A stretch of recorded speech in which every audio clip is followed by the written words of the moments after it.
Erev Tov, shalom à toutes et à tous. On se retrouve avec Midreshet Yehuda Manitou. Et comme chaque mercredi, il est 18h03 à Jérusalem. On retrouve le Rav Uziel. Et ce soir, Rav, vous allez nous parler des Nedarim, des vœux et des serments, des Chavod. Eh bien, Erev Tov, bonsoir. On va effectivement parler des vœux et des serments. Et j'annonce tout de suite que la semaine prochaine, je ne parlerai pas de la paracha de Devarim, mais de la paracha de Mas'é, qui est la malheureuse abandonnée tous les ans, puisque en général, si on lit Matot et Mas'é ensemble, en général, on fait un Dvar Torah sur Matot. Et si on fait séparer, ça arrive une fois tous les quelques années, pratiquement on ne parle jamais de Mas'é. Alors on parlera des voyages, puisque c'est le mois de juillet-août, c'est tout à fait d'actualité, donc je pense qu'on sera comme ça tout à fait en harmonie avec la temporalité. De quoi on va parler aujourd'hui? On va parler de la parashat Matot et de le Rav Luria. On va s'intéresser plus particulièrement avec le rapport avec les serments et les vœux. Mais avant de commencer à parler des serments et des vœux, directement, c'est-à-dire la définition, l'importance, la signification, ce qui serait important, c'est de commencer par remarquer que la paracha de Matot a l'air d'un espèce de fourre-tout dans lequel on ne voit pas très bien quelle est la logique interne. C'est-à-dire, quels sont les thèmes qui sont abordés dans cette paracha et pourquoi est-il jetés ensemble? Alors, je vais commencer, je vais vous montrer dans le texte. Dans le texte même, c'est un espèce de petit résumé de ce qu'on peut trouver dans la paracha. On peut voir les choses suivantes. La paracha commence, parce que vous voyez ici à la ligne 3, par le sujet, par le thème des Nedarim et des Shavuot, c'est-à-dire les vœux, les serments. C'est ce qui est écrit, Vaïdaber Moshe el Raché Amatot Livnei Israël, les morts, Ze Adavar Asher Tziva Hashem, Ish Ki Yidor Neder Lashem, O Ishava Shavuot. Donc, le thème abordé, c'est les vœux et les serments. Il y a 4 thèmes particuliers qui sont cités dans la paracha. Le problème d'une jeune fille qui est encore avec son père. Si elle fait un vœu, qu'est-ce qui se passe? Une fille qui est fiancée, une dame qui serait ou veuve ou divorcée, et enfin une femme mariée. Voilà ce qu'on dont on parle. Il y a un verset qui parle de l'homme masculin. Mais les quatre grands sujets qui sont cités dans la paracha concernent tous les femmes, c'est-à-dire les jeunes filles à la maison, fiancées, ou bien les femmes divorcées ou mariées. Tout de suite après, on passe à quelque chose qui n'a strictement aucun rapport. On passe à ce qui est écrit ici dans le paragraphe 6, ligne 9. On passe à la guerre de Midian, c'est-à-dire, on se rappelle que dans la paracha de Balak, Bilam, etc., on avait vu qu'il y avait la guerre avec Midian, avec Balak, et donc on parle de la guerre avec les Midianim, et on nous dit tout de suite au chapitre 31, Nekom nikmat bene Israël me'et Midianim, achar te'asef el amav. Dieu s'adresse à Moshe en lui disant, il faut venger les enfants d'Israël de ce que les Midianim, les gens de Midian lui ont fait, après ça tu pourras mourir. Et donc, on parle sur ce thème-là. À la suite de la guerre et de la description de la guerre, on raconte que Moshe était très en colère contre les enfants d'Israël parce qu'ils avaient laissé vivre les filles et les femmes qui avaient justement provoqué toute la catastrophe avec les enfants d'Israël après le conseil de Bilam dont on avait parlé dans les semaines précédentes. Et donc, il leur dit, il faut aussi les tuer parce qu'elles faisaient partie, en fait, c'était comme des soldats, elles ont fait vraiment partie de la guerre de Bilam et de Balak contre Israël, et donc en tant que soldats, il fallait aussi les tuer. Et enfin, on termine en racontant que les enfants d'Israël ont partagé le butin et qu'ils devaient payer une partie et aller aux soldats, une partie aller pour le peuple et une partie aller pour Dieu, pour le Mishkan. Enfin, troisième grand thème abordé dans la paracha, qui a encore une fois aucun rapport, c'est l'histoire des Bnei Gad et Bnei Reuven, c'est-à-dire ceux qui sont de la tribu de Gad et Reuven, qui, parce qu'ils avaient beaucoup de troupeaux, ont demandé à rester du côté est de la Jordanie, enfin du Jourdain, et là, ce qui aujourd'hui s'appelle la Jordanie, ou peut-être une partie qui est même jusqu'en Syrie, peut-être. Et donc, ils voulaient rester de ce côté-là, et donc il y a toute les négociations avec Moshe, et Moshe demande à Dieu qu'est-ce qu'on fait dans un cas pareil. Et en fin de compte, on accepte ou on n'accepte pas ce qu'il se passe. Et donc, en fin de compte, les enfants d'Israël, et Dieu donne l'accord, ils pourront rester de l'autre côté du Jourdain, mais s'ils participent à la guerre comme tout le monde. Et on nous raconte tout de suite que les gens de la tribu de Ménaché conquièrent déjà la région qu'ils avaient demandée dans l'autre côté du Jourdain. Ça, c'est la paracha globalement. Comme vous le remarquez, donc dans les 3 thèmes que j'ai mis ici en rouge, ça n'a pas de rapport a priori. On parle de vœux, ensuite on parle de la guerre de Midian, et enfin on parle des Bnei Gad et Reuven. L'histoire des enfants de Gad et de Reuven, ça a rapport avec la conquête d'Eretz Israël. Midian, ça a rapport avec la guerre contre Balak et Bilam dont on a parlé il y a quelques semaines. Et les Nedarim et les Shebuot, c'est-à-dire les vœux et les serments, tombe comme un cheveu dans la soupe. Ça n'a aucun rapport ni avec l'un ni avec l'autre, c'est se trouve là. Voilà, c'est tout. Le Rav Lourien va évidemment essayer de comprendre qu'est-ce qu'il se passe, mais il va nous montrer que la problématique de la Parashat Matot est encore plus large que ce qu'on pourrait imaginer, parce que le Midrash va, au lieu de nous expliquer exactement qu'est-ce qui fait le lien et qu'est-ce qui fait la logique interne de la Parasha, va au contraire nous mettre sur une voie de garage. Pourquoi? Il nous dit que Nehemar vet Pinchas ben Elazar ha-Kohen letzava bekle ha-Kodesh bechatzrotot ha-Torah beyato. Et Rashi explique Lama nishlach Pinchas linkop nekamat Midian. C'est-à-dire, on voit, d'après le verset, que celui qui était chargé de la guerre contre Midian, c'était Pinchas. Ce même Pinchas qu'on a vu, encore dans la semaine dernière, et dans ce Pinchas, on avait vu quel était son rôle. C'est lui qui avait arrêté justement la catastrophe qui avait été provoquée par les femmes de Midian, de Moab, qui y avait là-bas. Et donc, nous demande, Rashi explique, pour quelle raison c'est Pinchas qui prend la tête de cette expédition punitive, on peut dire comme ça. Parce que, nous dit le Rashi, Mishum shuitril be mitzvah im arigat zimri valav ligmor. C'est-à-dire, puisqu'il a commencé la guerre, en fait, en tuant Zimri, Ben Salou et Cosbi Batsou, c'est-à-dire en tuant ce couple-là, là-bas dans leur tente, puisqu'il a commencé, on lui dit, va, termine ce que tu as commencé. Tout de suite, vous pouvez remarquer que l'explication du Midrash et de Rashi nous semble quelque peu mal placée. Parce que quel rapport y a-t-il entre le fait que Pinchas ait réagi face à l'hérésie de Zimri ben Salou et le fait qu'il y ait une guerre à mener contre la Midian et contre Balak ou Moab? A priori, ça n'a absolument aucun rapport. On va dire de cette manière-là, la Gemara, le Midrash, présente la réaction de Pinchas comme une réaction au niveau religieux. Il s'agit donc d'une punition religieuse pour un acte d'hérésie religieuse qui a été accompli par Zimri ben Salou. Ça n'a absolument aucun rapport avec la mitzvah d'accomplir une guerre ou d'entamer une guerre contre Midian ou contre Moab. Donc, on ne comprend pas très bien ce que veut dire Rashi. On a l'impression, encore une fois, d'une voie de garage. Au lieu d'essayer de comprendre pourquoi Pinchas est envoyé, Rashi nous dit parce qu'il a commencé. Mais il n'a pas commencé la guerre, il faisait autre chose. Ça n'avait aucun rapport.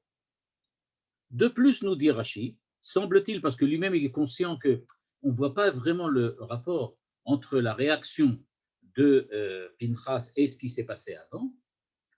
Ve'od, deuxième explication que propose Rashi, si la première ne vous plaît pas, vous connaissez le principe du Rabbi de Lubavitch, qui dit que quand Rashi présente deux explications, ou plusieurs, peut-être 3 aussi, s'il présente plusieurs explications, c'est qu'aucune d'elles n'est véritablement convaincante. C'est ce que le Rabbi de Lubavitch disait. Et donc là, comme je l'ai expliqué, on ne voit pas très bien le rapport entre le fait que religieusement on a dû tuer Zimri ben Salou et le fait qu'il fasse faire la guerre contre Moab. Maintenant, nous dit Rashi, puisque cette première explication peut-être effectivement montrer des faiblesses logiques, j'ai autre chose à vous proposer. Alors là, c'est encore pire. Ve'od, chez Allah, ligne comme, je lis à la ligne 21 en vert, Nikmat Yosef, chez Midianim Machruoto le Mitzrayim. Pourquoi a-t-on envoyé donc Pinchas? Parce que il est chargé de venger Yosef qui a été vendu aux Midianim. Alors là, on ne comprend pas du tout ce que ça, le rapport que ça a. Mais vraiment, on ne comprend rien du tout. Quel rapport y a-t-il entre le fait que Yosef a été vendu 40 générations avant et maintenant qu'il faut aller venger Yosef des Midianim qui a été vendu? Mais pourtant, c'est ce qui est écrit dans le Midrash. Demande le Rav Luria, ligne 21. Ve'eno muvan, ma shayachut chet mechirat Yosef leMitzrayim davka achav, acharei kol kach harbe shanim likom nikmad mibnem acharehem. Pourquoi doit-on aller venger maintenant des descendants des Midianim qui ont acheté Yosef à l'époque? Pourquoi on doit aller se venger d'eux? Quel rapport? D'autant plus, dit le Rav Luria, que ça se produit, on est je ne sais pas combien de générations après Yosef. Donc, qu'est-ce qu'on fait? Quel rapport avec tout ça? Et donc, nous dit le Rav Luria, c'est un commencement d'explication. Umashma, je lis à la ligne 22, toujours en vert, Shepgam benot midian, aya oto pgam shenimshach me'avotehem, kemo mechirat Yosef le Mitzrayim. Nous dit le Rav Luria, si le Midrash met en relation la vente de Yosef aux Midianim avec les Midianim qui ont proposé leur fille, maintenant, avec avec Moab, pour essayer de faire perdre pied aux enfants d'Israël dans leur guerre, c'est-à-dire, dit le Rav Luria, qu'on est obligé d'admettre qu'il doit exister un rapport, une relation entre les deux, et que ce qu'ont fait les filles de Moab et de Midian maintenant, c'est plus ou moins équivalent, la même chose que ce qui a été fait à Yosef quand il a été vendu au moment de l'époque des frères des enfants de Yaakov. Ouais. Mais encore une fois, il n'explique pas parce que lui-même reste dans l'expectative. Il dit, puisque le Midrash fait le rapport, donc il y a une relation. Mais quelle est la relation? On n'en sait rien. Pour le moment, pas d'explication. Troisième question que pose le Rav Luria. Ve'od, matzinu inyan nedarim. La paracha commence avant la guerre de Midian, comme je l'ai montré tout à l'heure, par nous parler des nedarim, des vœux et des serments. Ma she'eno muvan, ma ze shayach lekan. Qu'est-ce que ça vient faire ici? Ça n'a aucun rapport ni avec ce qui est écrit avant, ni avec ce qui est écrit après. Ve'ze shayachut eshlekon inyanim v'parashiot ha'elu. De plus, demande le Rav Luria, mais quel rapport y a-t-il entre tout ce qui est expliqué dans la paracha? On ne voit aucun rapport entre, comme on l'a dit, le commencement avec les vœux et les serments, ensuite la guerre de Midian, pour terminer par un sujet qui n'a absolument aucun rapport, à savoir Bnei Gad et Bnei Reuven, qui veulent rester vivre de l'autre côté du Jourdain. Par-dessus tout, dit le Rav Luria, ça se termine encore avec, après, avec Yifkod Hashem Ish ala Eda, c'est que Dieu demande, enfin Moshe demande qu'on remplace et qu'on trouve quelqu'un à nommer à sa place. Et donc le Rav Luria va commencer par nous expliquer qu'est-ce que c'est que Nedarim, qu'est-ce que c'est qu'un serment et un vœu, en tout cas d'une certaine manière. Et puis après ça, vous allez voir, il va réussir avec un seul principe qui est en bleu en dessous là, qu'on va bientôt expliciter. Avec un seul principe, il va expliquer toute la paracha et toutes les relations qui se construisent là autour de là. Et c'est quelque chose de très important parce qu'il va s'avérer que le principe que le Rav Luria va exposer ici est un des très grands principes de la Chassidoute. Et pour ceux qui s'y connaissent un petit peu, c'est peut-être même plus que simplement un principe de la Chassidoute, c'est devenu un véritable principe de la vie juive actuelle. Venirez, je commence à la ligne 26. Mitzvah deine be mitzvot Torah matzinu dvarim mutarim ou dvarim asurim. C'est-à-dire, il dit, quand on regarde les mitzvot de la Torah, faites très attention à ce qu'il va dire maintenant, il y a des choses qui sont permises et des choses qui sont interdites. Pour le moment, pas de grand chidouche. Mais quel est le sens de l'interdiction et quel est le sens de la permission? Le Rav Luria de dire, Advarim asurim ou mishum, ligne 27, sheyesh baem shoresh ara, kemo ma'achalot asur. Donc, ça, c'est pas non plus un grand chidouche, on l'a sûrement vu déjà de très nombreuses fois. Pourquoi quelque chose est interdit? C'est parce qu'il a en lui quelque chose, je ne vais pas dire de naturellement mauvais, mais il a en lui quelque chose qui relève du mal dans son absoluité. Shoresh hara, c'est-à-dire la racine du mal. Ce n'est pas simplement que la chose est interdite parce qu'elle peut avoir une influence mauvaise ou avoir des conséquences négatives. Elle a en elle quelque chose de profondément mauvais, mais ça ne veut pas dire qu'elle est entièrement mauvaise. Mais il y a en elle quelque chose du mal, quelque chose de mauvais. Sinon, elle ne serait pas interdite. Parce qu'il faut bien croire, si elle peut être permise, là, pourquoi l'interdire? Si Dieu interdit de manger, je ne sais pas, du porc, c'est parce que dans le porc, il y a quelque chose de fondamentalement mauvais. Et donc, ubidvarim amutarim. Et alors, les choses permises, qu'est-ce qu'elles ont, elles? Est-ce qu'elles ont quelque chose de positif, ou bien faut-il dire que ce qui est permis, c'est tout simplement ce qui, à contrario, n'est pas interdit. Tout ce qui ne possède pas en lui quelque chose de naturellement, essentiellement négatif. Nous dit le Rav Luria d'après le Ramban, Nachmanide, c'est Matsinu bedivre à Ramban, Kedoshim tiyu ki kadoshani, dans la paracha de Kedoshim, Ramban explique qu'est-ce que ça veut dire Kedoshim tiyu, soyez saints.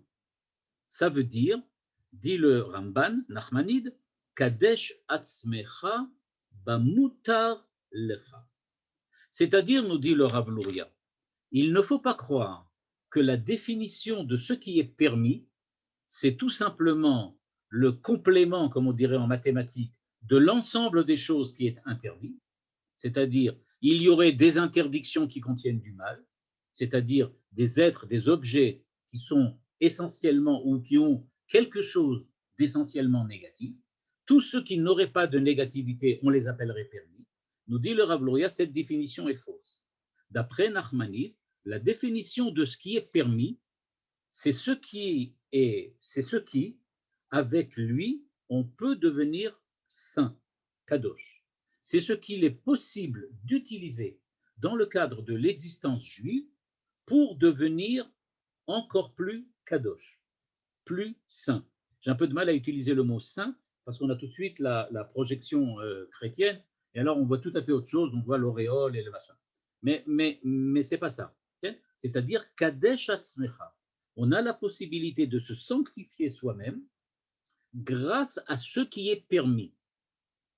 Donc, en gros, je vais donner juste une petite analogie simplement pour qu'on voie. Qu'est-ce que ça veut dire quelque chose qui est interdit? C'est quelque chose d'empoisonné, peu importe le niveau de poison qu'il y a en lui. Il y a quelque chose de négatif. Ça peut très bien ne pas tuer, mais on sera quand même peut-être malade, et on ne serait peut-être même pas malade. Simplement, on aura un peu de poison en nous. Donc, c'est ça ce qui est interdit. Ce qui est permis, c'est un tremplin.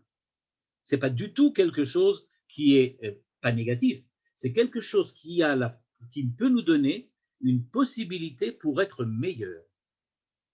Donc, ou bien on utilise quelque chose pour être meilleur, pour être kadosh, pour être plus proche de Dieu, disons de cette manière-là, ou comme dirait Manitou, pour être encore plus des êtres de morale, pour être encore plus moraux, ou bien des choses négatives, c'est-à-dire qui ont en elles quelque chose de négatif, un poison qui risque de nous faire du mal, peut-être si on en prend beaucoup, comme les champignons.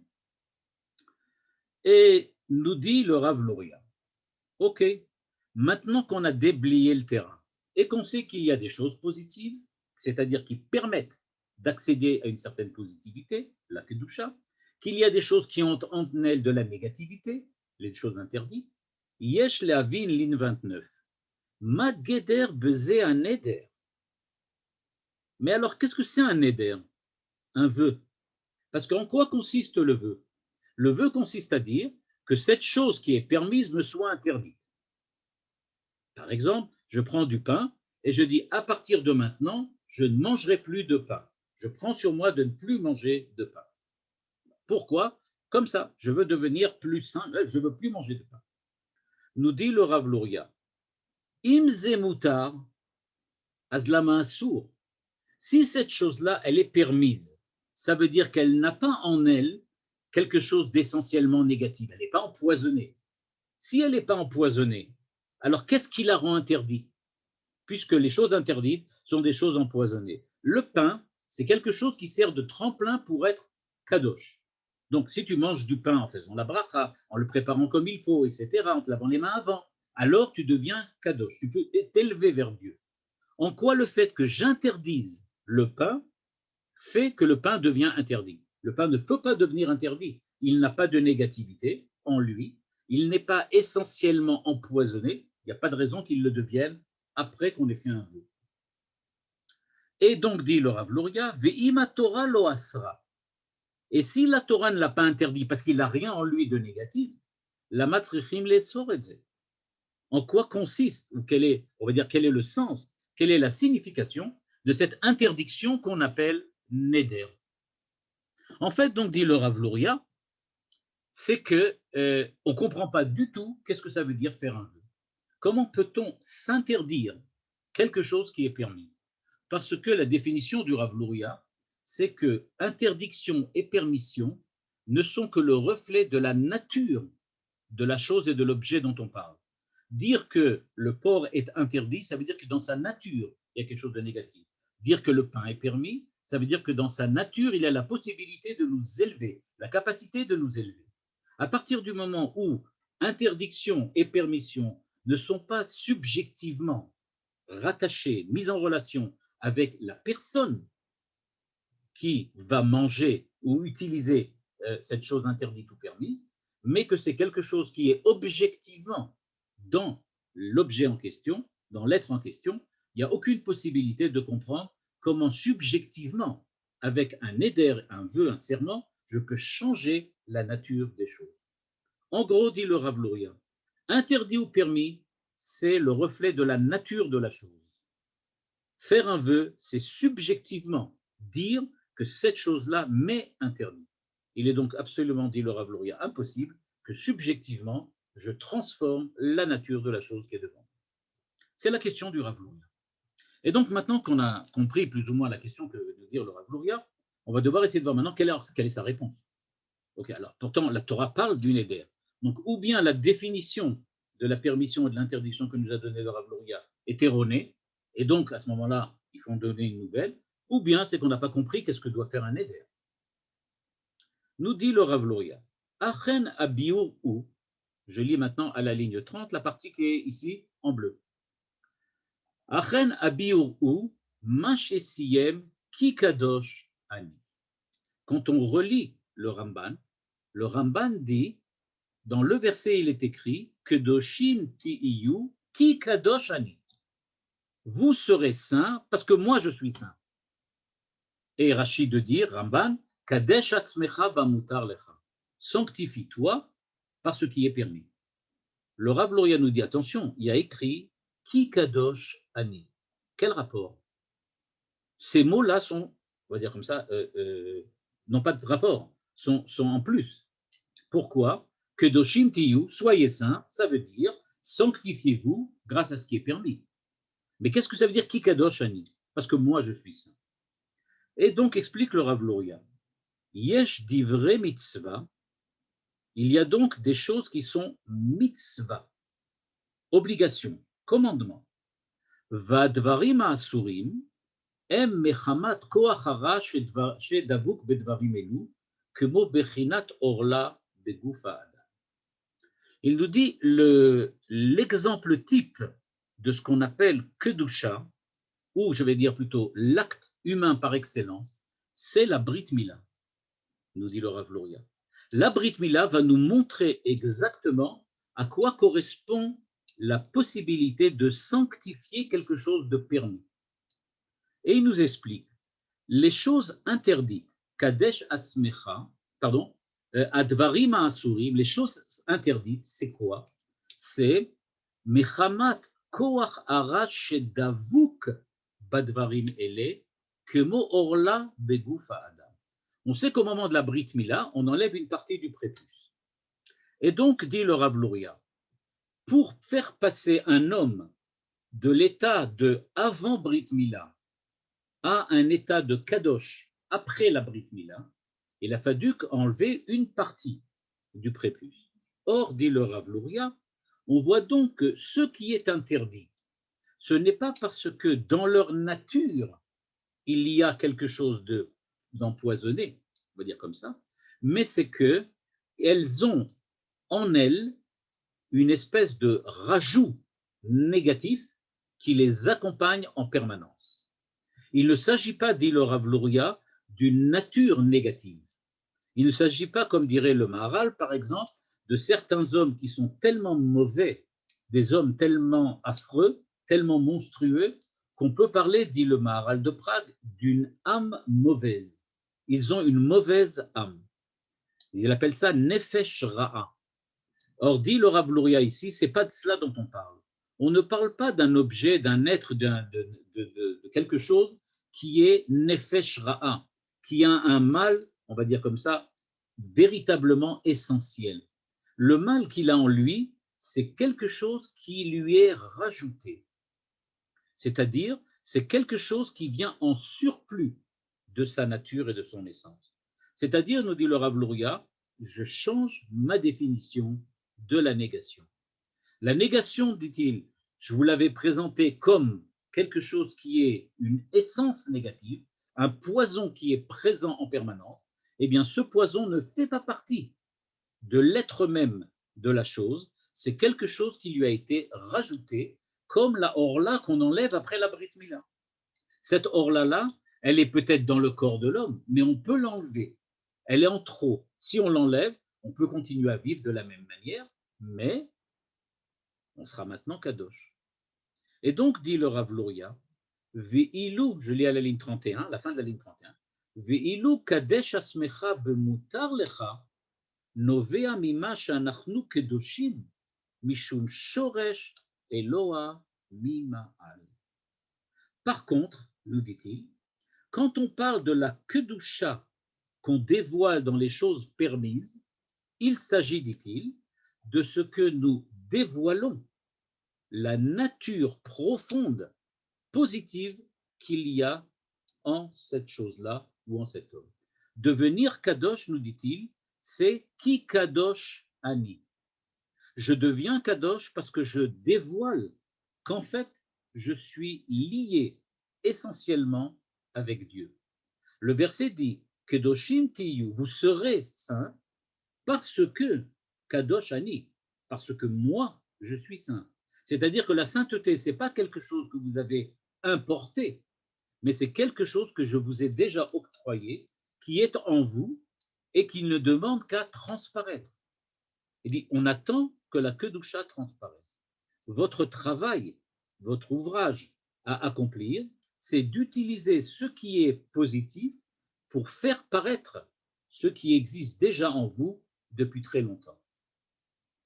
Et dit le Rav Luria, Vekevan shedvarim elu mezaamim et ha'adam, na'asa shorsho mechuse, כמו שורש האילן שעפר מכסה אותו. לכן נאמר כי קדוש אני, וכיוון שנשמתכם משורש שלי, לכן צריכים לקדש עצמכם במותר. Et donc nous explique-t-il, étant donné que les choses, elles sont positives en elles-mêmes, essentiellement, eh bien, comme je l'ai écrit dans le titre, le parfait n'existe pas dans le judaïsme, dit le Rav Luria. Il n'y a pas de choses parfaites. Il ne peut y avoir que deux possibilités.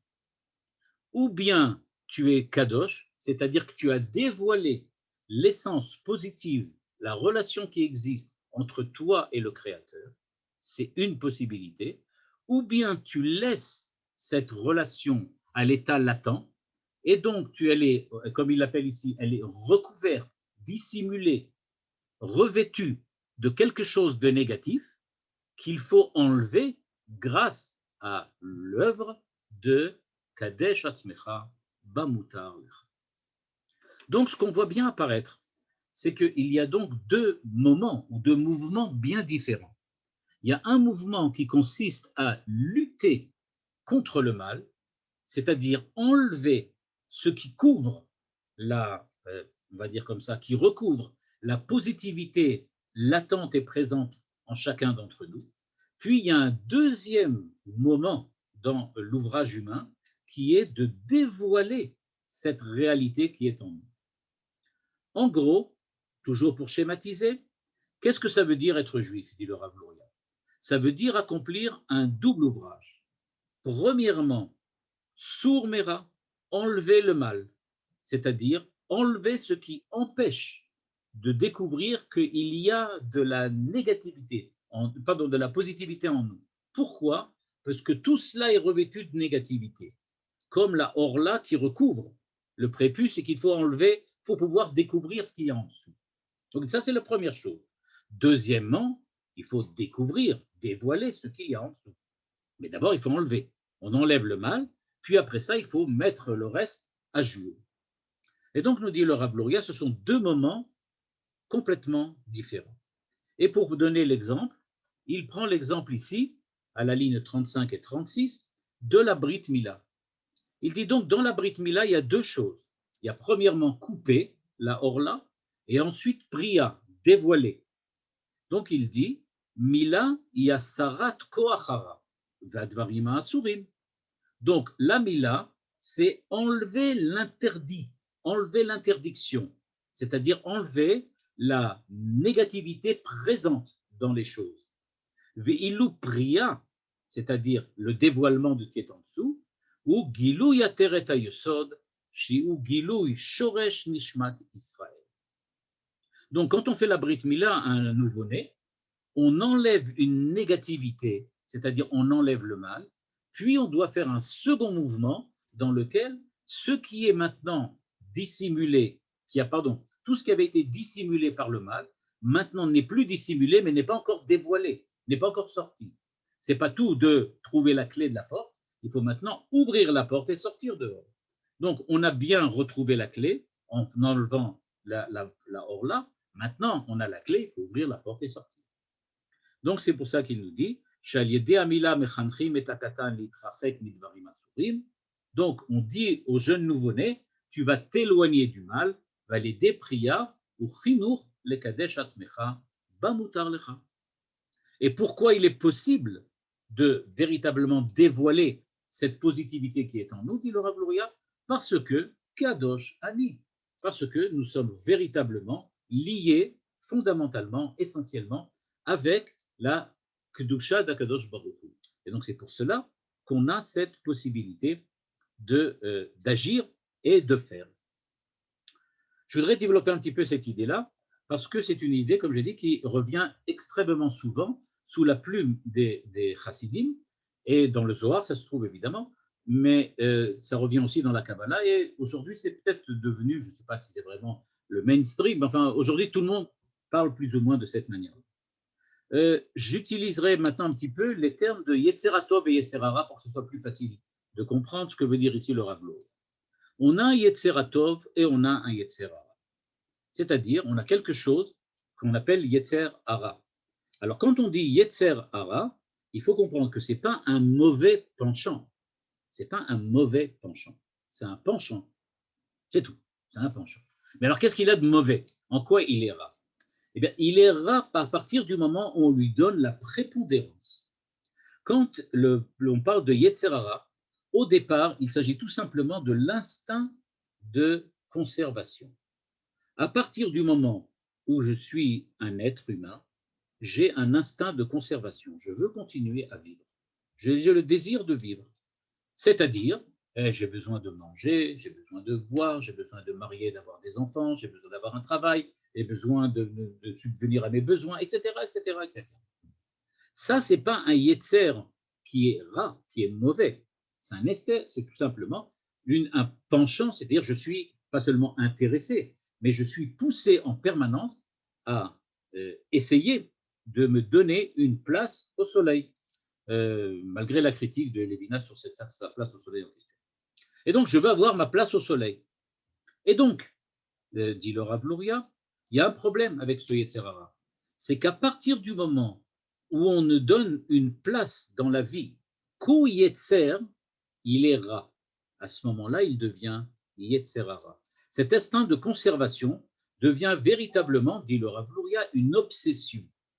On ne s'intéresse qu'à ça, c'est-à-dire à manger, à boire, à avoir des enfants, à gagner de l'argent, à avoir la puissance, etc., etc., etc.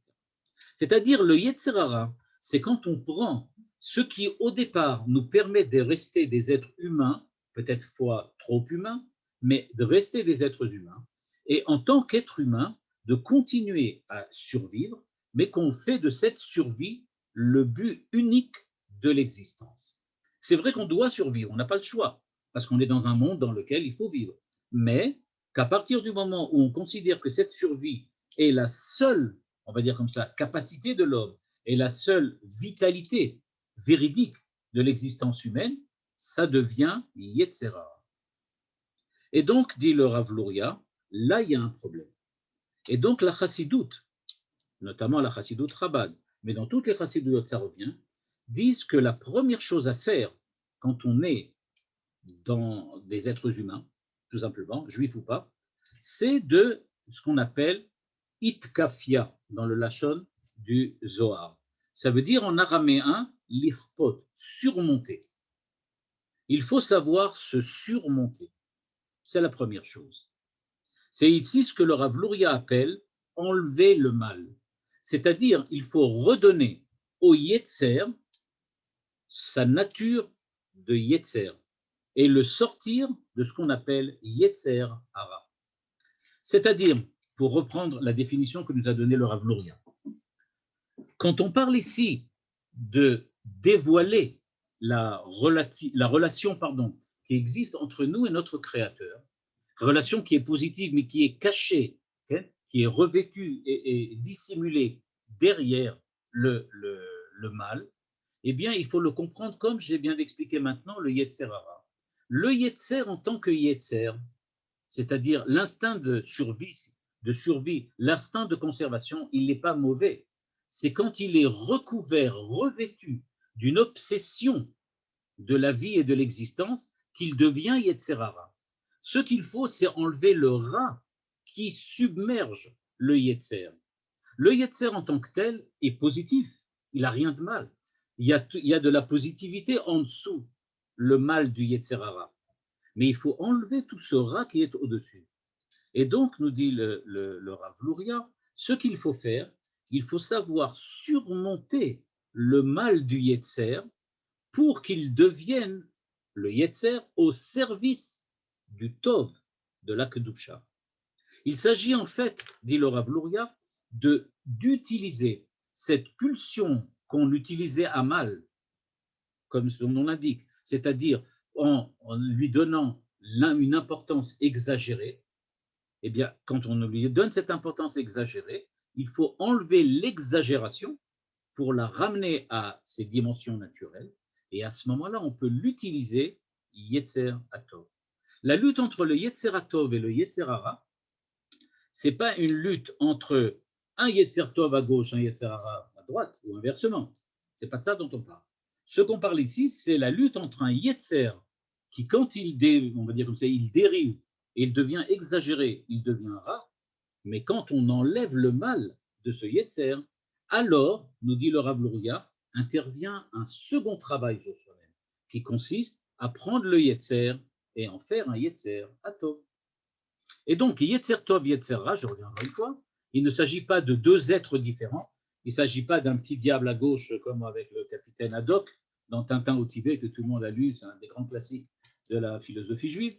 Et donc, ce n'est pas un petit diable à droite et un petit ange à gauche, mais il s'agit véritablement de la même chose. C'est la même chose, c'est le Yetzer, c'est la nature, c'est le Shoresh, c'est ce qu'il appelle ici l'origine. Nous avons une origine donc divine. Cette origine divine veut que nous restions dans ce bas monde, parce que c'est le monde que Dieu nous a octroyé pour pouvoir nous permettre de nous approcher de lui. À partir du moment où nous utilisons ce monde à bon escient, c'est un Yetzer Tov.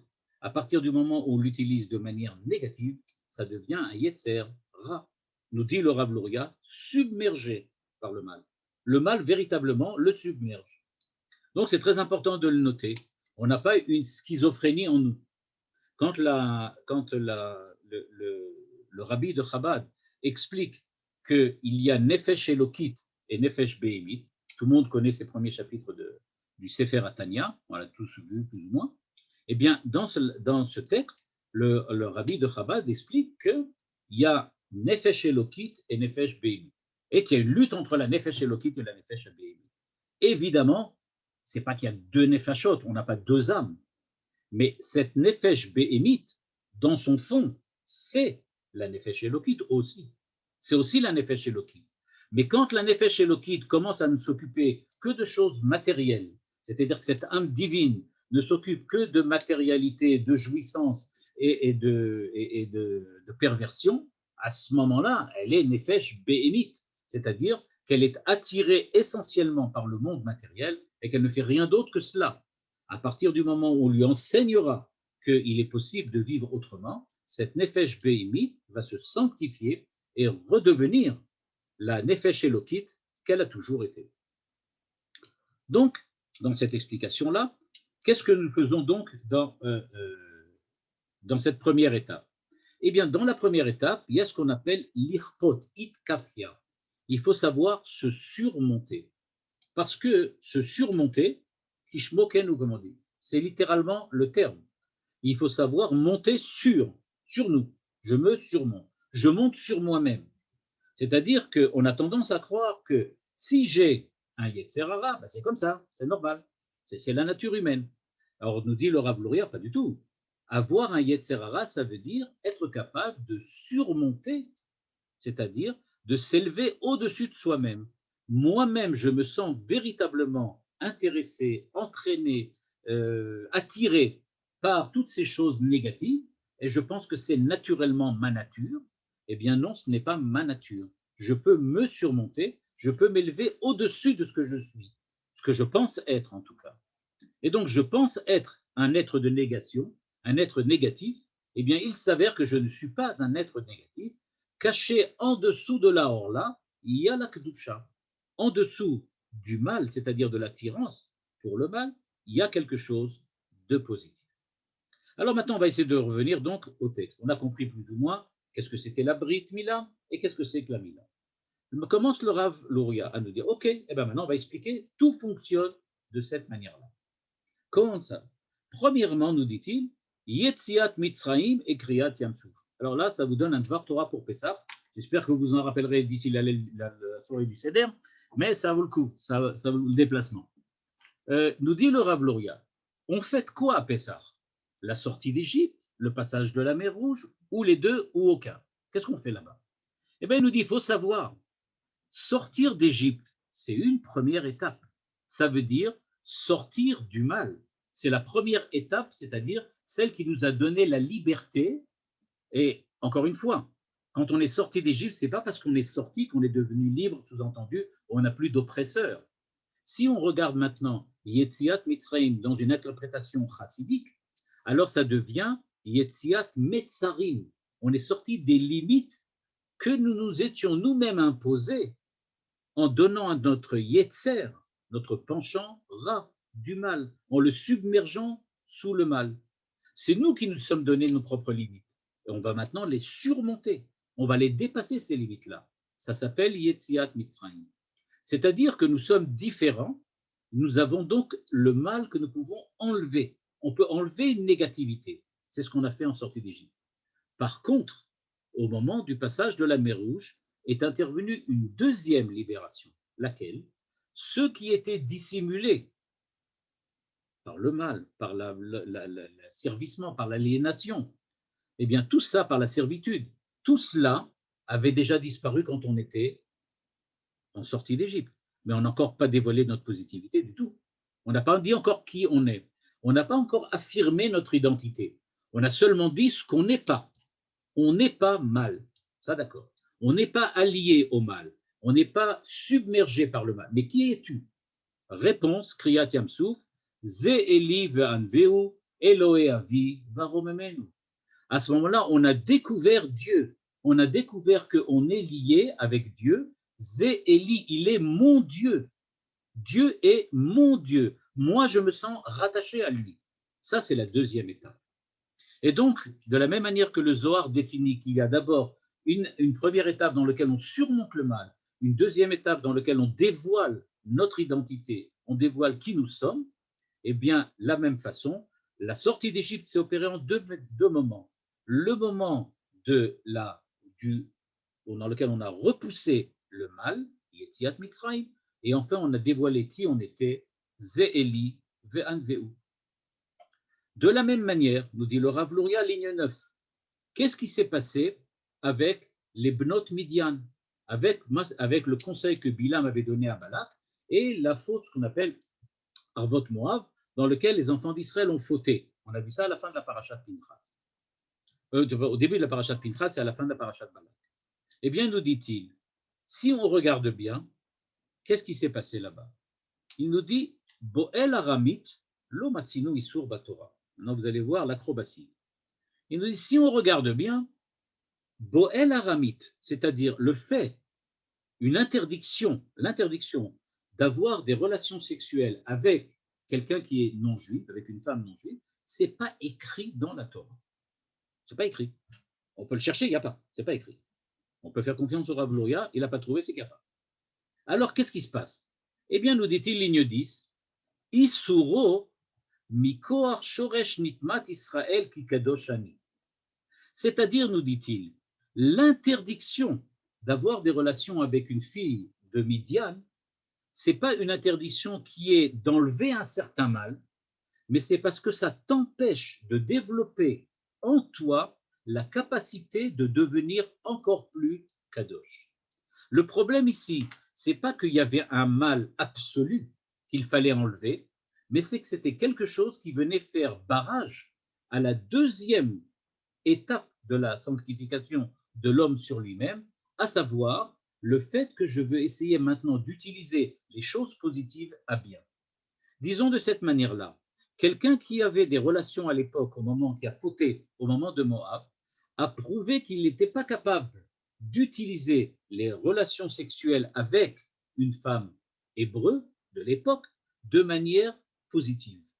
Parce que pour lui, toute cette sexualité, il l'utilise à des fins qui sont des fins, on va dire comme ça, négatives. Et donc, le fait qu'il aille avec ces femmes-là a prouvé qu'il était incapable d'opérer la deuxième étape que le Rav Luria nous dit, que la Torah nous implore de faire, à savoir sanctifier la réalité de notre vie, sanctifier et donner une signification de sainteté à notre existence.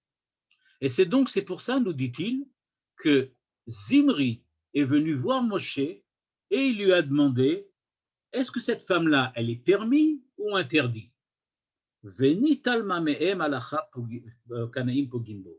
Pourquoi?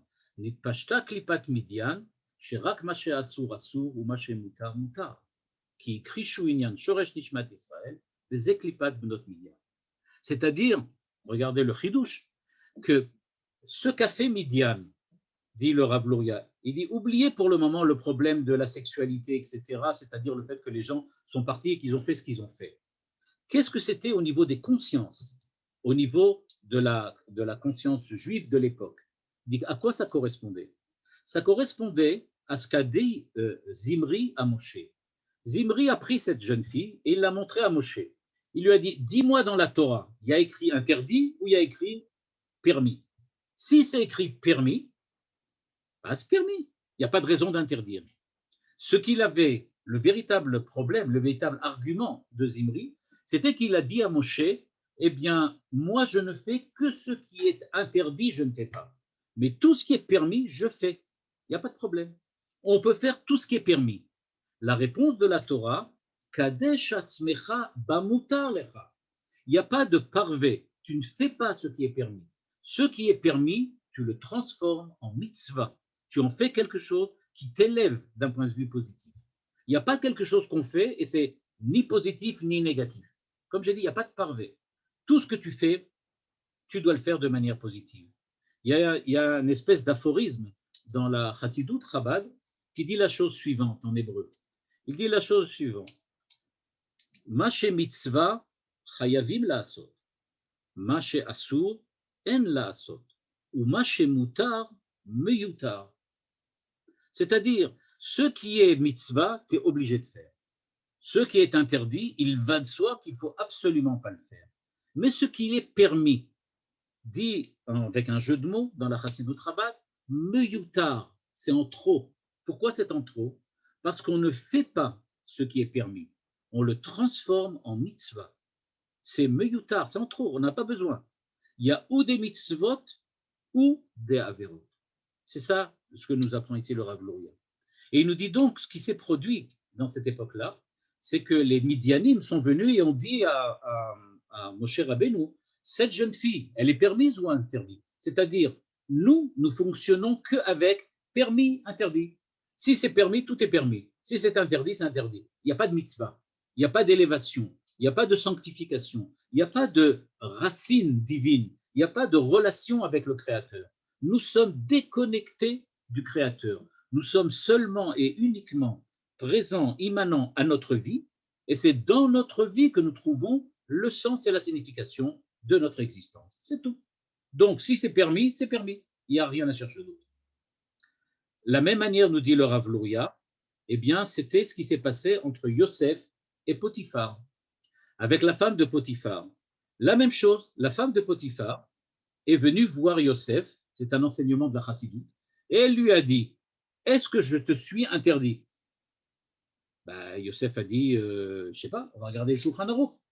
Il a regardé le Shulchan Aruch et il n'a pas trouvé que c'est interdit. Donc il a dit, je ne sais pas quoi faire. Donc a priori, tu es permise. Mais à ce moment-là, dit le Midrash, Nireta lo dmut diukno shel aviv, veniskar ke akadosh baruch hu, ou aviv shoresh nishmat Israël, velachen gam im ze mutar, en la sotelze. Et donc, dit le Rav Louria, ce qui s'est produit, dit le Midrash, c'est que brusquement, il a vu son père. C'est-à-dire, soit dit en passant, j'ai vu un très très beau pirouche qui dit que chez cette femme, il y avait un miroir dans la chambre, là-bas. Et donc, quand il est passé devant le miroir, il s'est vu lui-même. Et comme le Midrash dit que lui, il ressemblait à son père, donc il a vu son père. Il a dit, tiens, mon père est là brusquement devant moi. Et donc, il a vu son père, et maintenant, il s'est posé la question. Alors, pourquoi mon père m'apparaît brusquement? Parce que on doit chercher quel est le shoresh, quelle est la racine, quelle est l'essence, quelle est l'identité. Et donc, il s'est rappelé que son père, qui avait un père, etc., jusqu'à Akadosh Baruch Hu, eh bien, tout cela, on est lié à la même identité. Donc, même si c'est permis, c'est interdit. Parce que ça remet en question le processus que la femme de Potiphar avait commencé, qui était le même processus que les femmes de Midian, à savoir qu'elle a affirmé il y a seulement ce qui est interdit, tout le reste est absolument permis. De là, on arrive donc au Nédarim. Donc, qu'est-ce que c'est que le Néder? Qu'est-ce que c'est que le Néder? Eh bien, le Néder, ça correspond précisément à cette capacité que l'homme a de transformer ce qui est permis en ce qui est kadosh. C'est-à-dire, il y a des choses qui sont permises, oui, c'est vrai, mais le Néder, c'était cette capacité que l'homme a intuitivement de deviner qu'il faut parfois s'interdire ce qui est permis, parce que c'est la meilleure manière de se rattacher à l'essence divine, à l'identité kedosha que nous avons en nous, et par cet intermédiaire-là, on peut effectivement arriver à rentrer en contact, en relation avec Akadosh Baruch Hu. Je terminerai juste, puisque c'est d'actualité, avec les 3 semaines. Le Rav Louria nous dit que ça correspond exactement à ce qui s'est passé le 17 Tammuz et ce qui va se passer à Tisha B'Av.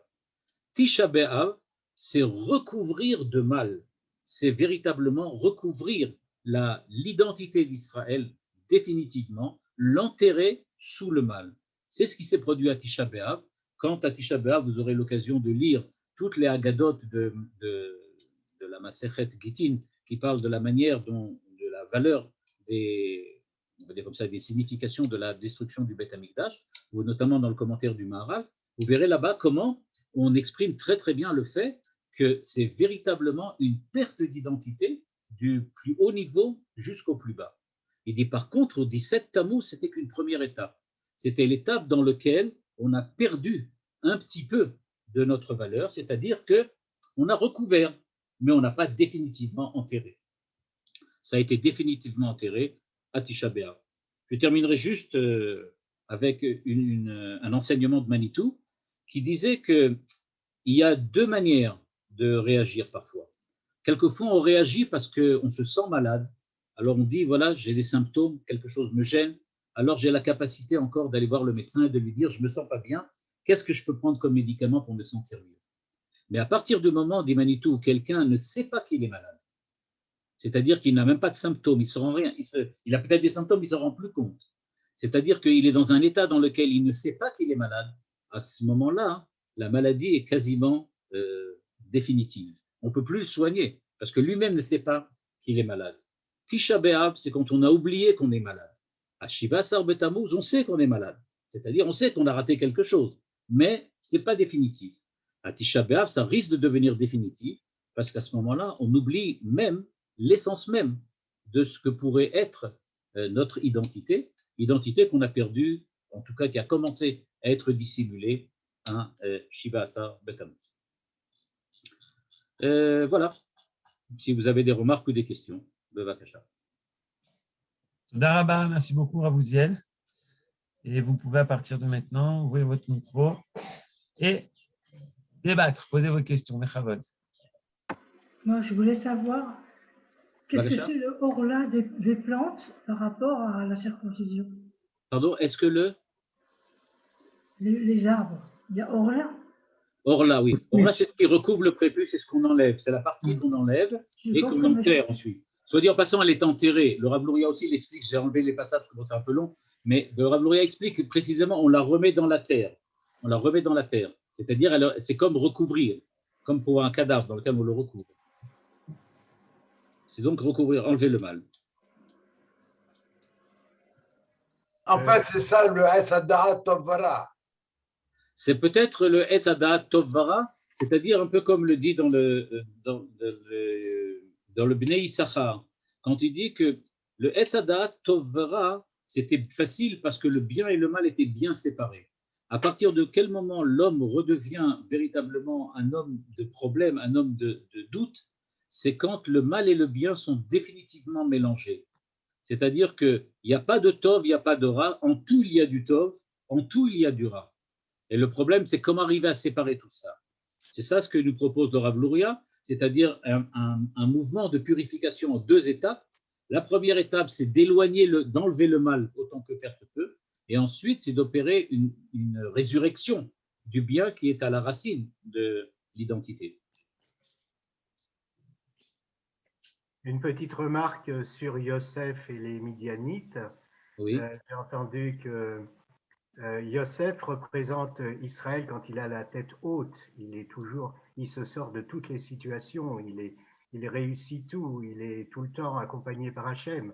Et les Midianites, depuis Yosef, ne pouvaient pas supporter cet Israël naissant qui avait la tête haute. Ils ne supportent Israël que esclave, que bas, que réduit à l'état de dhimmi. Ça leur pose pas de problème.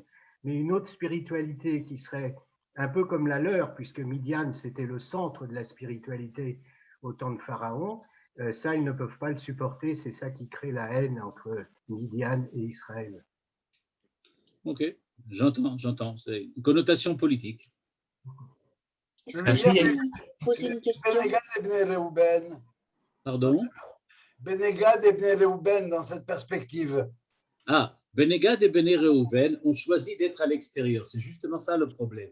À partir du moment où tu choisis d'être à l'extérieur, est-ce que c'est parce que tu veux rester de l'autre côté, c'est-à-dire, est-ce que tu veux rester du côté du mal, on va dire de cette manière-là, ou bien parce que tu es rattaché au bien et que tu essaies d'influencer? En fait, Benegad et Bnei Reuven, c'est l'expression de Yosef lui-même. C'est encore Yosef. Au niveau des 12 tribus, c'est retrouver une présence de Yosef.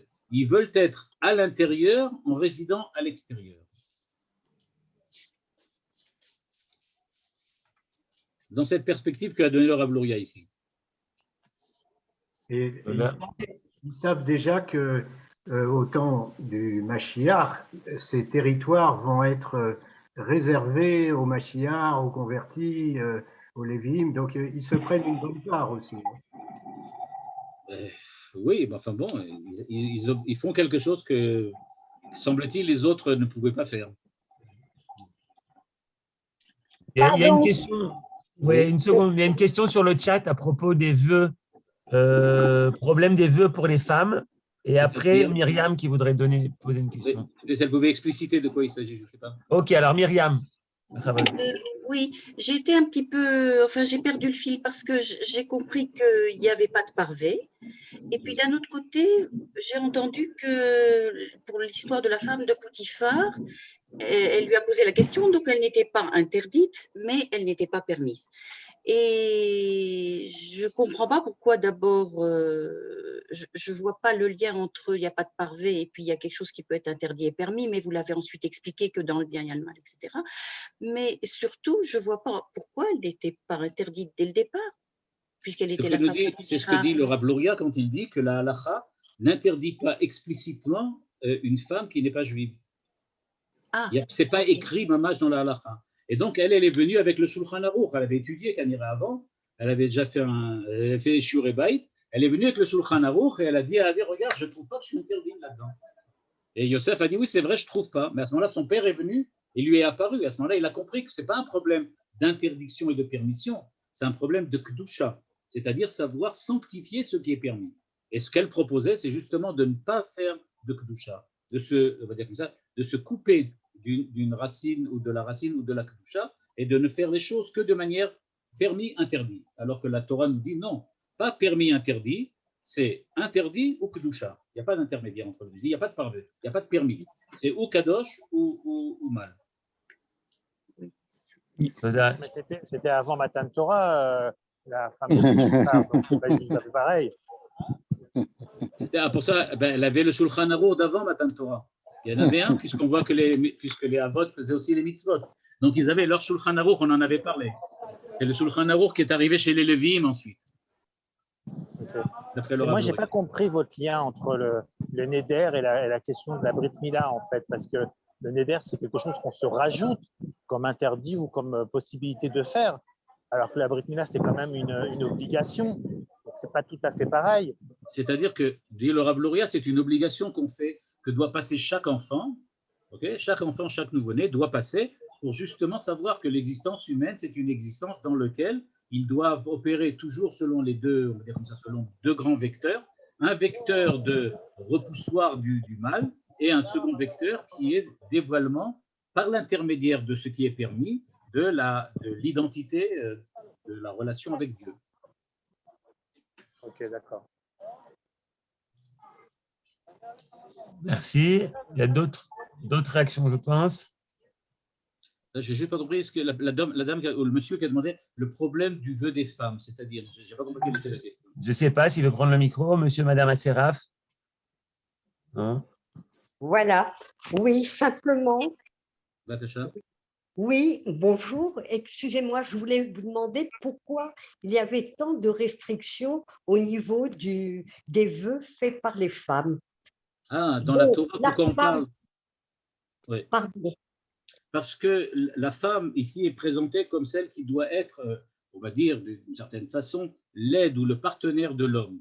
Et donc, si un homme décide pour le couple de faire un vœu, on comprend que ça concerne aussi sa femme et qu'il a visiblement demandé. Le problème est de savoir qu'est-ce qui se passe si une femme désire faire un vœu maintenant. Est-ce qu'elle doit demander l'autorisation à son mari? Elle ne doit pas demander. Est-ce qu'elle peut décider, elle, en tant que personne, de faire un vœu toute seule ou pas? C'est pour ça que la Torah développe cette idée-là. Parce que l'homme peut prendre sur lui de faire quelque chose. A priori, ça ne devrait pas gêner sa femme.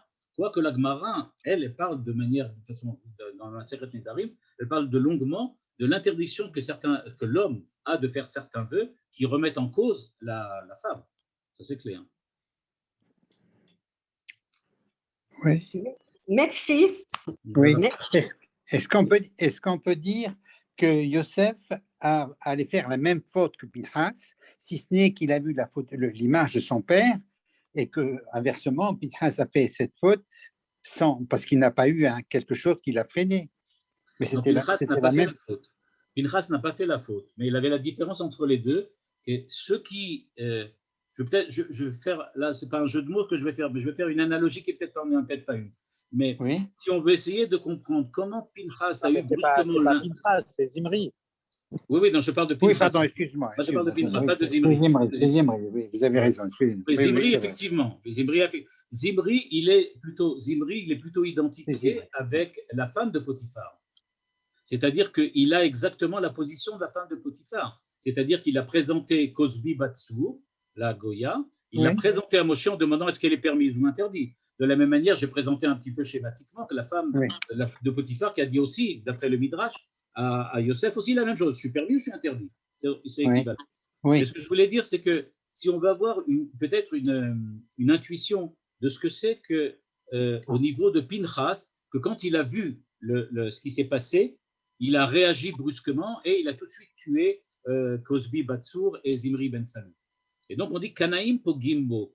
Eh bien, je crois que l'image qu'on peut avoir, c'est le fait que Yosef a vu l'image de son père. C'est-à-dire que avoir vu l'image de son père, ça lui a donné la réponse tout de suite. Il savait que c'est ce qu'il fallait faire. Et j'ai l'impression que c'est un peu ce qui s'est produit aussi avec Pinchas, c'est-à-dire qu'il n'a pas vu l'image de son père, mais ça, c'était une évidence pour lui que maintenant, il devait agir autrement. Oui. Zimri n'a pas eu il n'y a rien qui a freiné Zimri dans sa. Ah oui, il n'y a rien qui a freiné Zimri. Parce que lui-même était déjà, on va dire comme ça, imprégné de la philosophie de Midian, qui est qu'il y a le permis et l'interdit, et si c'est permis, c'est permis. Oui, c'est ça. Merci. Mais il y a aussi que Zimri, il reproche, il dit à Moshe, toi tu ramènes des étincelles de sainteté, entre autres la fille de Yitro. Alors pourquoi ramener aussi une étincelle de sainteté, puisque cette femme, Cosbi, avait en elle très très loin aussi une descendance extraordinaire. Non, absolument. Mais bon, là on rentre dans une autre manière de voir la paracha, qui est la manière de Ishbitza Lublin, notamment du Me'ashiloach, qui, dans son commentaire chassidique, lui présente tout à fait le contraire, en présentant que Pinchas, mais là je ne veux pas rentrer là-dedans parce que ça change complètement la direction de pensée, mais en gros, très, très, très globalement, lui il présente Pinchas comme quelqu'un qui n'a rien compris, et que celui qui avait vraiment compris ce qu'il fallait faire, c'était Zimri. Et il dit donc que Pinchas s'est complètement planté. Il n'a rien compris ce qu'il fallait faire. Alors là, ça demanderait un développement en soi, notamment de ce qui s'appelle Avera Lishma, etc. En fait, le Neder relativise énormément la halakha en introduisant toute une part de subjectivité de chacun. Ça, c'était la première question. La deuxième question, c'est ce que vous appelez la recherche de Kedusha. Est-ce que ça ressemble à la sorte à Tov, à Yachar ou à Yachar et à Tov? Je ne sais pas si on peut dire c'est plutôt à Tov, pas à Yachar. Quoique la relation entre Kadosh et Tov, elle n'est pas non plus évidente. Ce n'est pas nécessairement que tout est Kadosh et Tov, et tout ce qui est Tov est Kadosh, bien que Manitou le pense. C'est-à-dire que Manitou pense que tout ce qui est Kadosh a rapport à la morale, c'est donc nécessairement le Tov, le bien. Donc pour Manitou, il y a une adéquation Kadosh-Tov. Mais pas tout le monde pense qu'il y a cette adéquation. Mais ici, le Rav Luria, lui, va aussi dans cette même direction. Le Kadosh et le Tov, c'est pareil. Quant à la relativisation des mitzvot, non. Ça devient encore beaucoup plus compliqué qu'avant. C'est-à-dire qu'on te dit la chose suivante. Ce qui est interdit est interdit. Ok, bon, ça c'est une chose. Ce qui est interdit est interdit. Mais maintenant, ce qui est permis, il s'avère, comme j'ai dit, que ce n'est pas permis. C'est un tremplin pour être kadosh. Donc, ce n'est pas que c'est permis. C'est un tremplin pour être kadosh. C'est-à-dire, en gros, nous dit le Rav Luria, dans la vie, tu n'as que deux possibilités. Ou te battre, ou te battre. Ou tu te bats contre le mal, ou tu te bats pour que ce soit mieux. Mais tu peux rien faire qui est sans bataille. Et c'est une image que le Baal HaTanya aussi réutilise quand il dit que c'est comme deux boxeurs sur un ring. Il ne dit pas boxeur sur un ring, il parle de deux lutteurs. Bon, mais c'est pareil. Il dit c'est comme deux boxeurs sur un ring. Il dit deux boxeurs sur un ring. Eh bien, s'il y en a un qui baisse les bras, eh bien, il se fait mettre KO. C'est-à-dire, tu peux pas. Il n'y a jamais un instant dans lequel tu ne peux pas être. On va dire comme ça, tu peux rien faire. Tu es toujours en train de lutter. Soit tu te défends, soit tu agresses. Mais tu ne peux pas faire les deux choses. Bien sûr. Tu ne peux pas t'arrêter. Il y a aussi l'exemple de celui qui fait de la bicyclette. S'il pédale plus, il tombe. Je peux poser une question? Absolument, absolument. Ouais. Voilà. Alors, moi, il y a deux choses. Attention à quand vous conduisez quand même. Oui, je conduis. Il y a deux choses. D'abord, il y a quelque chose qui m'intrigue, c'est cette façon de dire qu'il n'y a pas d'interdiction dans la Torah explicitement d'épouser une médianite. Ah non, on n'a pas parlé d'épouser, on parle d'avoir une relation. C'est un peu différent. D'avoir une relation avec une... Oui, effectivement, ce n'est pas écrit. C'est pas écrit. C'est pas écrit, mais c'est... Mais c'est interdit. C'est évident. De tous les textes. D'abord, premièrement, Non, non, c'est clairement interdit, mais ce n'est pas écrit. On va dire comme ça, je vais vous donner une réponse, je pense qu'elle va vous satisfaire. Ce n'est pas écrit, mais on le lit à chaque ligne. Oui, d'accord. La deuxième. Ah, on va plus loin. Que j'aimerais un peu plus d'éclaircissement, c'est le Yetzer, avant qu'il devienne élan vital, se greffe sur cet élan, ça n'arrive pas à comprendre qu'on fait entre le Yetzer et le Yetzer Hara. Alors, comme j'ai expliqué, l'interprétation que j'ai donnée, mais enfin ça, elle est un peu personnelle, mais je pense que c'est la bonne. Le Yetzer, il est ni Tov ni Ra, c'est un Yetzer, c'est tout. À partir du moment où il est Yetzer, on peut le faire soit Ra, soit Tov. C'est un petit peu, mais là, je ne veux pas rentrer là-dedans, il faudra faire un cours, plusieurs, mais on va faire un séminaire là-dessus, sur ce que c'est que la volonté. Si on faisait quelque chose sur la volonté, alors on pourrait demander, existe-t-il en l'homme de la volonté? C'est-à-dire, existe-t-il en l'homme une volonté qui ne serait pas la volonté de quelque chose? On veut toujours quelque chose, on ne peut pas dire je veux sans vouloir quelque chose de précis. De la même manière, il n'y a pas de Yetzer sans qu'il soit ou Tov ou Ra. C'est l'un ou l'autre. Quelque chose d'acquis, c'est quelque chose d'inné. Le Yetzer, c'est une tendance. Non. Pas dans le sens où je l'ai expliqué. Hein. Pas dans le sens où je l'ai expliqué. C'est pas non plus le sens de Chabad, enfin dans le Balatania, de dire que c'est seulement une tendance. Non, c'est pas une tendance. C'est beaucoup plus qu'une tendance. C'est quelque chose qui est véritablement, qui fait partie de l'identité même de l'homme, en ce sens que c'est quelque chose qui fait que l'homme a une dynamique et qu'il n'est pas simplement un dieu. Un dieu, a priori, ce qui est très difficile de comprendre, c'est qu'est-ce que ça veut dire que Dieu a de la volonté. C'est beaucoup plus dur à comprendre que de comprendre qu'il n'en a pas. Parce que volonté, ça voudrait dire qu'il y a un mouvement. C'est pour ça qu'il y a... Le Rambam en parle dans Moreno Boukhri, mais d'autres encore. Comment comprendre théologiquement que parler de volonté, c'est-à-dire de mouvement interne? Si on reprend le Yetzer comme étant quelque chose qui peut être vers le beau ou vers le mauvais, mais qui reste un, comment on relie ça avec ce que disait Manitou, qu'il y avait les deux Yod, les deux Yetzarim?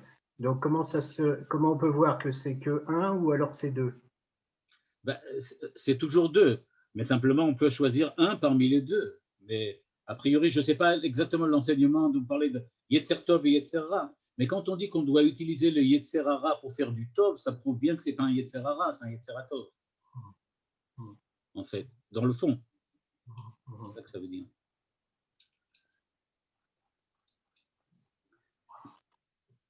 Toda. Bevakasha. Toda Rabba, merci beaucoup.